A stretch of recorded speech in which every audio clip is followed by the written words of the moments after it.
This is Donnan and Dayne here from UGAsports.com. We've got Coach on the other end of the line from his place in Athens. Coach, how are things? Doing great. It's a beautiful day here, and glad to be on with you again. Maybe give a little information out to our fans and let everybody know we're still thinking about the health people in our community and around the country and the great job they're doing, and just hope we can continue to stay behind them and understand that we'll just hopefully get out of this as quickly as possible. And we'll get into a piece of that in just a second, but I do want to take a moment and just ask, if you're listening to this and you're enjoying what we're doing, please share this on your social media networks, rate us, do anything you can just to kind of let people know, hey, this podcast with Jim Donnan and that other guy from UGA Sports, it's not bad. So share this with your networks so we can kind of get some more audience input on what you want to hear. And one of the things that we started last week was story time with Coach D, where we would just drop a name, and Coach Donnan went on about Will Witherspoon last week with some fun stories. And Coach, I sent you one earlier in the week because Patrick Garvin had seen a Facebook post, one of your former players, and then you learned more about it. So I'm just going to let you go. And this is in relation to some of the medical needs in the coronavirus pandemic. So I'll let you even say the name this time. Yeah, Josh Mallard was a tremendous player for us here at Georgia. Everybody talks about Seymour and Stroud and all those guys, and they were tremendous defensive linemen, but very productive guy for us inside, probably one of the fastest D linemen to ever play at Georgia, and tremendous quickness.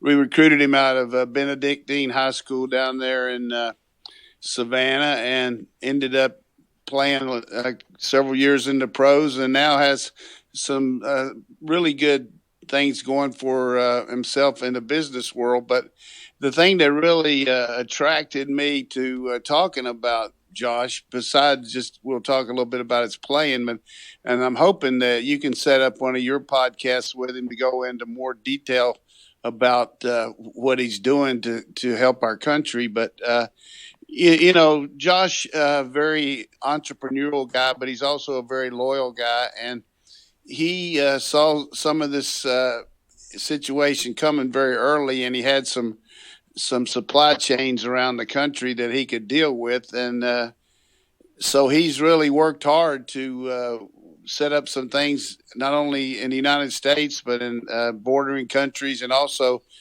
over in China, where he's procuring a lot of these things that people need in the medical profession, masks, ventilators, whatever it might be. And he's dealing directly with FEMA and the governors of the different states, and just really doing a terrific job of I didn't want to talk to him too much about specifics, but he has direct contact with a lot of people to deliver some of these really big time things we need to help the medical people. And it was just very heartwarming to hear what he's doing, and I'm sure all of the Dog fans will be glad to hear a lot more detail about that when you get a chance to do your podcast next week, if he has the time.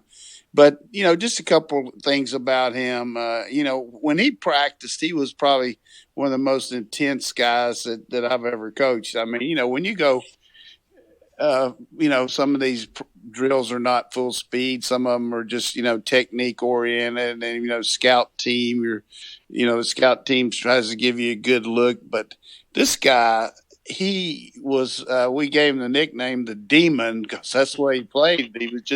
He was just so quick and just relentless, and wanted to win every drill. And, a lot of guys are like that, but he was just out to prove himself every day, and he did a terrific job of that. And a couple things stand out: the game against Purdue in the overtime, their first possession, he sacked Drew Brees and made him attempt a field goal, which they missed, but that was a big play and set us up for the go-ahead field goal.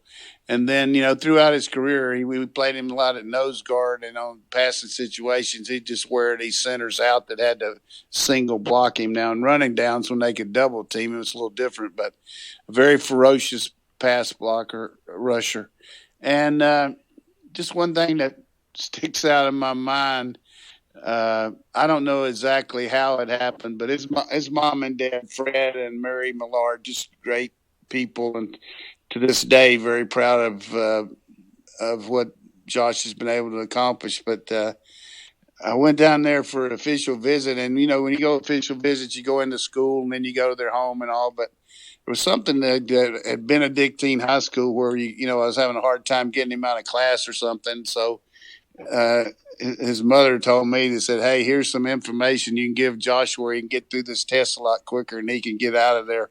And I don't know if she had the answers or what, but I got to see him, and but she pulled some punches for us, so we were able to get that going. But it wasn't anything illegal though. But she wanted to make sure that I got a chance to visit with Josh before he went over to the house. His dad's a big fisherman and just a great guy, and but I really enjoy talking about my former players, but in this case, maybe a little bit longer than normal, just because of what Josh has done. Uh, he's got this credit card business and this scientific business that he uses to laboratories and stuff like that. But really, I think he's really doing a great service to the world and the United States with all his quick thinking and the way he was able to put things in motion here to help us out as a country. Yeah, so just to kind of put this in perspective, when you're hearing on the news or whatever that governors and states are searching for medical supplies or they're bidding for different medical supplies, Josh Mallard is one of those people that's helping in that fight to get medical supplies to those professionals, those doctors and nurses that are dealing with patients in hospitals right now. Just as a former coach of him, because there's such a paternal relationship between a coach and a player. I guess kind of how does that make you feel to see the impact that someone like Josh can Well, make? makes you proud, and he's not going to be one of these price gougers either. I mean, certainly he's going to make some money in anything he does, but he's going to be fair and do what he's got to do. But right off the bat, the first thing that got us involved was Patrick Garvin showed that picture of him opening up his trunk and said, "Hey, I got these masks. Can I give them to somebody?" And then he found out that not only did they need them there, but then all of a sudden he had the ability to get them. So he realized that, hey, I'm going to start using this to get gowns and gloves and ventilators. And just like the one guy who talked to him that was making ventilators, the guys was selling onesies and twosies to people around the country before the crisis. And, Josh said, "Hey, I'll take all you can get because I got." So I don't know how many this guy's manufacturing, but Josh is working hard on that too. So very, very smart guy, very competitive, but he's also loyal to the state of Georgia. I know, he knows a lot of people in the state, and he's trying to help our state as much as any of the others. Do you remember any specific play or anything from him in practice that just kind of stands out to? Because I always hear Josh Mallard was just such a hard-nosed player, and he always gave effort on every play. You kind of hear that grit about him. Is there a certain play that comes to mind you think of him? Well, I usually don't say many bad words on these shows, but he used to really just piss the offensive coaches off so much because we're trying to run plays – and to go against the defense, but it's more of just trying to early on try to get things and get back in to the groove, in your installs where we're helping the defense out because we're lining up and showing them what it looks, but they're helping us by showing us the front. But it's not like we're playing for the national championship. But every play was like that with him, and we made us look bad, and we got to the point where just said, "Hey, keep Josh out on when we're doing these installs," because he didn't know anything but full speed. That's for sure. One of my friends that I've met through doing some of this is Connor Shaw, the former quarterback at South Carolina. And I asked him one time, I said, "How do you even go against the Jadeveon Clowney in practice?" And he said, "You don't really practice because he doesn't allow you to. There are certain defensive players that are good enough. It just makes it hard to do anything." Yeah, when we were at Oklahoma, we had this All-American nose guard named Tony Casillas that I know the Falcon fans remember played for the Falcons. And, being a nose guard in the wishbone against the wishbone, if you had a guy that could defeat the center, it really helped them and made the other guys look a lot better. So Switzer used to tell our defensive coaches said, "Look, if you're going to play Tony this afternoon, I'm not coming to practice." This is the head coach. And he was serious, too, because it's demoralizing. But it wasn't fair to Tony to not let him practice. But at the same time, we didn't have a chance when he was on the center. Well, some guys don't know how just to kind of like take a step back, which is a good thing in some cases too. You don't want people Right. to be just walking through practice. All right, Coach, we did have a question from the board for you from the dog vent at ugasports.com. And believe it or not, this is a question that we had for our Tuesday podcast with Roddy and Jake. And they deferred to you. They thought that you might be better to answer this question. And it's about how a quarterback signals that he's ready to snap the ball. And the question is, we're seeing more quarterbacks clap their hands now to signal that they're ready for it, and even at home stadiums. And it's kind of asking, why is that become the custom way to signal that a quarterback is ready for the snap rather than a silent count? Well, the silent count was used for a long time because you could, use it for loud places and things like that. So, or any place where you couldn't hear. And basically, it started with the idea that the quarterback would raise his heel, and when he raised his heel, the center would then call the count by saying something, like snap it or go or anything, and the lineman would hear it, and the wide receivers would see the movement. And that's what you always teach your receivers: go on movement, don't go on sound, because you can't hear the snap count. So that's why it really makes you mad for a wide receiver to be offside. Is a complete one of the things that just chaps my ass about as bad as anything, maybe more than a saddle on an old horse. It just really chaps me when a guy jumps offside that's outside on the perimeter. So you really want to be careful about that. So then some people came up with the idea of doing the double heel, where you do your heel once and then do it twice and try to make the defense not just watch for that. So then they came up with the idea for the clap, which is really makes everybody a little bit better. The center doesn't have to be looking back for the snap of the heel or anything like that. He can still identify the defense and do whatever he needs to do, and then listen for the clap. And you can hear that clap, and receivers can see it.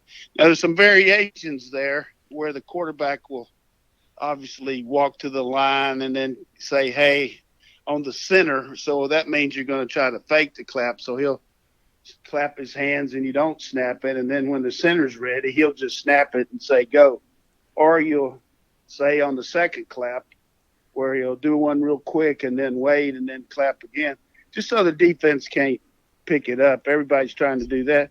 And then another thing that people do to try to screw around with the defense is the quarterback start walking toward the line like he's checking the play. And a lot of times the defensive back will, drop his guard a little bit, thinking the quarterback's getting ready to check, and then he'll just snap the ball. And it's predetermined like that, like the fake, whatever you would call it, Zorro or some name. But it looks like you're walking toward the line, but then right when you take a couple steps, the center snaps it, and the receiver runs a 9 route or a go route, and you'll pick up a touchdown on it. We saw that happen to Alabama last year against LSU. Mm-hmm. They got a cheap score like that, or vice versa, one way or the other. But I think Tua was doing it. So there's all kind of different ways that the defense is going to try to get a jump on you as far as rushing the passer and all that. The one thing that I had as a axiom for a football team on offense, 2 things that on offense that the defense doesn't know. 1, the play you're going to run, and 2, how you're going to start that play. So they don't know what play is, and they don't know what the snap count is. So you got to use that to your advantage. You got to mix your snap counts up. You got to mix up how you look to run the same plays. Different formations, short and wide splits, doing everything to try to confuse the defense where you got a chance to have an advantage. If the defense knows what's coming and knows what the snap count's on, you got no shot, because they're going to play the tendency. So, and you're going to have some tendencies, but the snap count is one of the best things you can utilize in any level of football. And The other thing that you can do without the clap signal is what we call the hard count. And the way we used to do that is whichever team we didn't like the most, and certainly we didn't like a lot of teams, but we used to say on the gator. Here, it was on the gator. So if it's on the gator, it meant that you were going to go up to the line and say, set, blue 14, hike, and try to draw them offside, knowing that we're not going to snap it at all. But if you jump offside, you're a dumbass gator. So our players know that you're not going to snap the ball. When it's on the gator, you're not going to snap it. And we tell the linemen to go up there and just close their eyes. Don't watch anything. Keep your eyes closed until he starts the count again. So it's on the gator. We're going to go through it once. And at Oklahoma, it was on the Aggie, which we call the Oklahoma State Cowboys. At Marshall, it was I can't remember who, but maybe on the Paladin we had Furman. So the idea is you're going to be able to use that snap count in clutch situations and draw people off sides. And I never will forget, we were playing this team that was really bad about jumping off sides. And one of the things I always asked Coach Selfo, the first meeting was, hey, can we use the hard count? And he started laughing and almost fell underneath the table. And I said, what do you mean? He said, only if you want a first down every time, Coach. So, it's just a good way to do it. So there's some good examples for everybody. I can't imagine the amount of grief that coaches would give an offensive lineman if it were on the gator and then you had an offensive lineman have a false start in that spot, because that's got to be like the absolute worst. Well, I mean, you're just considered complete dumbass if you jump offside in that situation, because that's the whole deal. You're selling your team as, hey, we can win this game by getting some critical short yardage situation because they really like to jump. And even if they don't jump, they're not going to be near as apt to come and be as aggressive because they don't know when you're going to snap the ball. So that fake on the gator is really another good way beside the second clap or whatever it might be. But you got to keep the defense at will.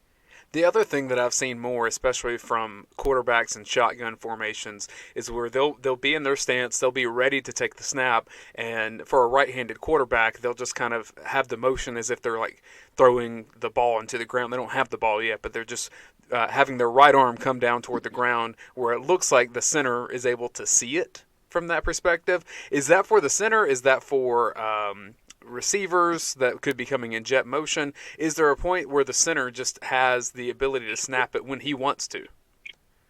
Yeah, I mean, you got to do that. You like to time out, like you see these people run the jet sweep. You got to time that out perfectly. So when the ball, particularly in the shotgun, because you got to hand that ball to him right as he's coming. And it was a little bit easier when we do it with Heinz Ward. We used to call it 48 and 49 rocket. And you just time your snap count that you say go right when he's about at the guard, and you get the ball and hand it to him. But using that little technique is something teams use to tell everybody that a guy started in motion or he's doing some kind of deal. And then you see a lot of quarterbacks faking the pass after they hand the ball off on the zone to make somebody think they're doing an RPO when they really have handed the ball off.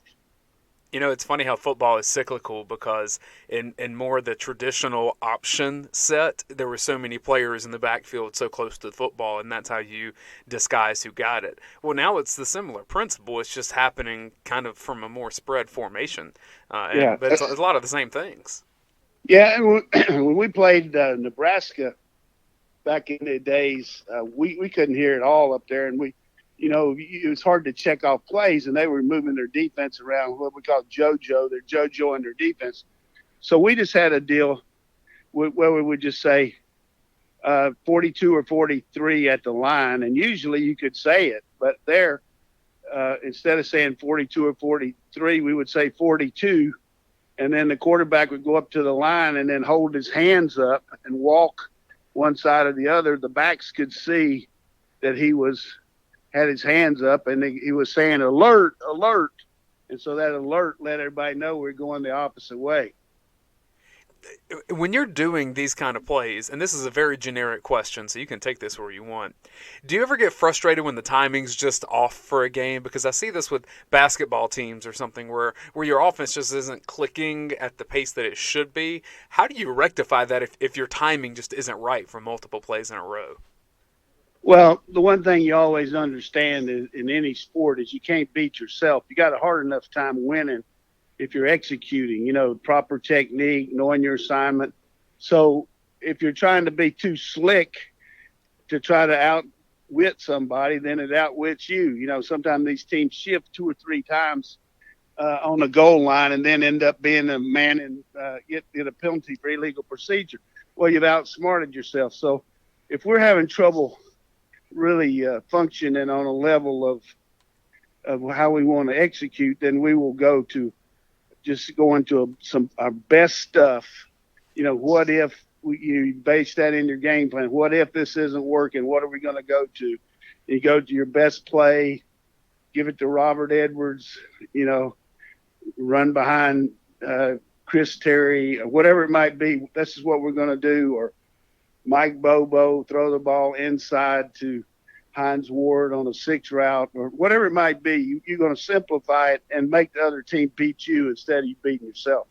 Yeah, that's a basic sports principle, but you're right. If you beat yourself, the game's over, regardless of what the other team does. One reason that we're taking this kind of deep dive into how a quarterback perceives things in terms of timing or even snap counts, earlier in the week, Kirby Smart did have a teleconference with beat writers, and one of the things that he was asked is how does the disruption of spring practice and not knowing when practice may begin. We learned as we were recording this today that University of Georgia will have Maymester and summer classes online as well. So based on what University of Georgia is currently saying, theoretically that could change if circumstances change. But based on what we know now, the first in-person fall classes would be fall at the earliest. All that said, go ahead, Coach. So what could happen there for the fans is that's really a tough deal for players because they're supposed to be able to get housing and food and everything during summer school, and now you're going to have to get a NCAA. I don't know how it's going to work, but if they're online classes, I don't know how that's going to work if they hadn't set up for that. But hopefully, that's just out of my bailiwick to know what's going to happen. But I think the question in itself is, what are you doing to train your team right now, knowing that you can't do anything together on, which will, unless they give an edict from the NCAA that you can have 10 days or whatever it might be, then you're looking at a long time of development there. Yeah, I think that's what might have to happen if it looks like the season's going to go on as scheduled. I think the NCAA will probably have to step in to allow certain practices. Pretty much, there'd have to be something with the campus and the NCAA to kind of come to terms on that. There's a lot of unknowns in that situation. There's a lot of unknowns in general right now that I just don't think it's wise to speculate on. As exactly, we don't need April. We don't need to be doing that, and there's too many other life or death situations. Football is not that, but certainly, one of the reasons we got this show, people want to talk about football. But I think the one thing that we got is an invaluable controller in Kirby Smart that's using everything in his power to make sure that our players legally can keep up with the physical, the mental, doing their grades, doing everything and as natural as they can without, just saying, hey, throwing up your hands and say, hey, we just can't do anything. Because, you can. I mean, just in the last few days, you and Jake and Roddy have shown me this Zoom app. There's so much you could do as a manager or a head of a corp, just dealing and talking to your company execs or your people all at once, just like you're in the same room. Show them your flow chart or whatever you need to do. And I think in the case of Coach Smart, what he's doing is they're having staff meetings, offense, defense. They're having special teams meetings, and then they're having individual meetings with their players, group meetings where Jamie Newman can meet with the other quarterbacks and go over the install just like they were getting ready to put it in that day. Well, in his teleconference, Kirby Smart said that among the positions that would be most affected by a disrupted spring practice and just kind of an out of the ordinary, which again, every team is facing this. He's not pointing any specific thing out. But he was just saying that for Georgia's quarterback situation, there's just a lot that happens in the spring. From your experience as a coach, what happens this time of year typically, and how are Georgia quarterbacks, do you think, kind of managing that right now?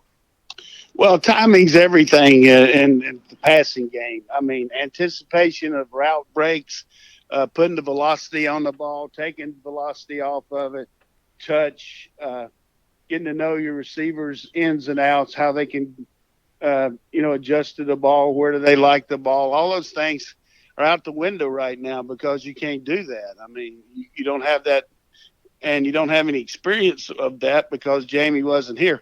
He was able, based on listening to Kirby the other day, to do some one-on-ones and some things with those receivers without the coaches while he was going through the first couple months of without practice. So, he knows a little bit about these guys, but we're going to be a little bit of a disadvantage there that we would have had an advantage that Jake knew everything about these guys, but certainly Bennett knows them and Dwan Mathis does, and Beck had a little bit of work over at Christmas time with him. But it's definitely something that you got to tie down to get better. But, I just think that is underrated in a lot of ways because you got to have it. But I also think this, if you've got the ability and the other guys got the ability, you can mesh pretty quickly. I mean, it's pretty easy to figure out that a guy,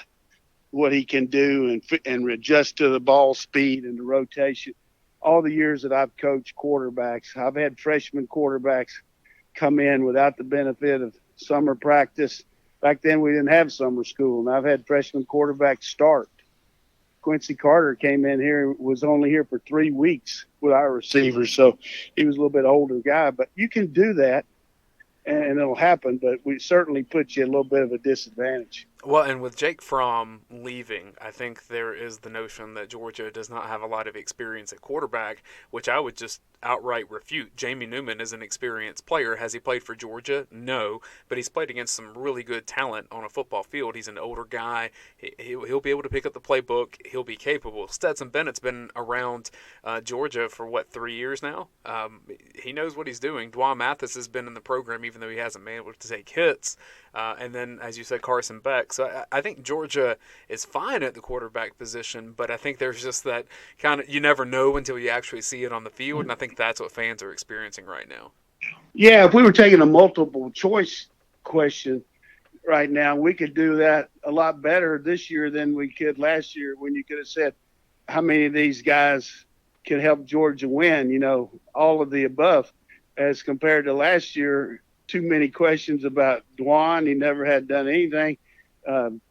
Bennett had only been here for, when he had, but he had another year of experience, and then Beck wasn't even here. But I think Jake made it just a single answer. But all of these guys got value. Certainly Jamie's got a little bit of an advantage in all the games he's played. But, I'm a lot more worried about just the cohesiveness of our offensive unit, getting these new linemen in together, working, being cohesive, getting these backs together.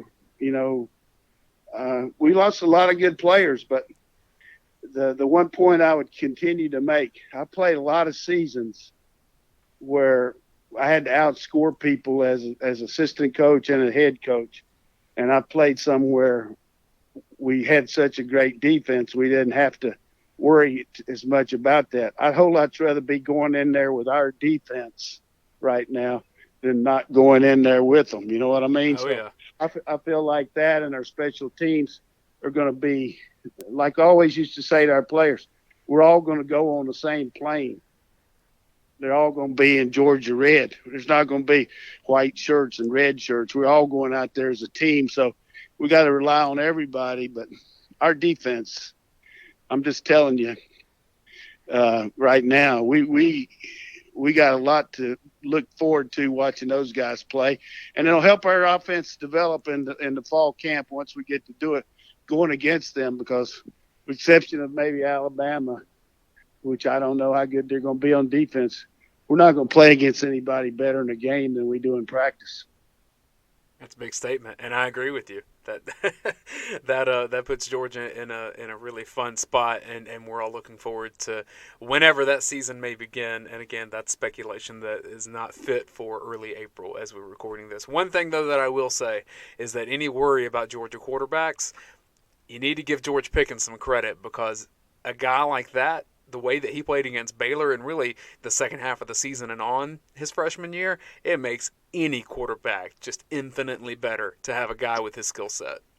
No question. And the receivers we're bringing in, there's a lot of talk about the guys that we got, that aren't here, like Burton and Rosemary and those guys. But let me tell you something. This Robinson kid has come in here, worked hard, already gained about 12 or 14 pounds. He's up to about 220, and he's going to be a force. And hopefully Blaylock will come back, and all of a sudden, we got a lot of guys waiting their turn. Landers, Tommy Bush. Sometimes it takes these guys sophomore, junior year to really flourish. But I don't worry about our receiver near as much as I did going into last year's receivers. Yeah, I think it's a really talented crew, and especially if Don Blaylock can come back 100% and be healthy, and he was going to. I got to remember Robinson too, because I always forget him for some reason. Mention him, although I don't ever forget him thinking about it. He's going to have a big year. Yeah, I mean, there's just a lot of different options, and I think that's really exciting. One thing that I did want to mention, Coach, and this is kind of going back to where football stands on the list of priorities. When you think about a guy like a Jamie Newman or a guy like Dwan Mathis, there's a lot going on in their circles. They're doing the online classes, but they also have families that are in states away from where they go to college. And so you look at what Dwan Mathis has gone through in the last couple of years. I'm sure he's going to be eager to get on a football field, but there's just more important stuff right now. And Georgia is comprised of players from all over the country. And so just them being in touch with their families, being around them, and being healthy, that's really what matters right now. And well, certainly that's a good point, Dayne. And the one thing that I think is so great, we get a lot of negative press about things that happen, sometimes bad to players and all that.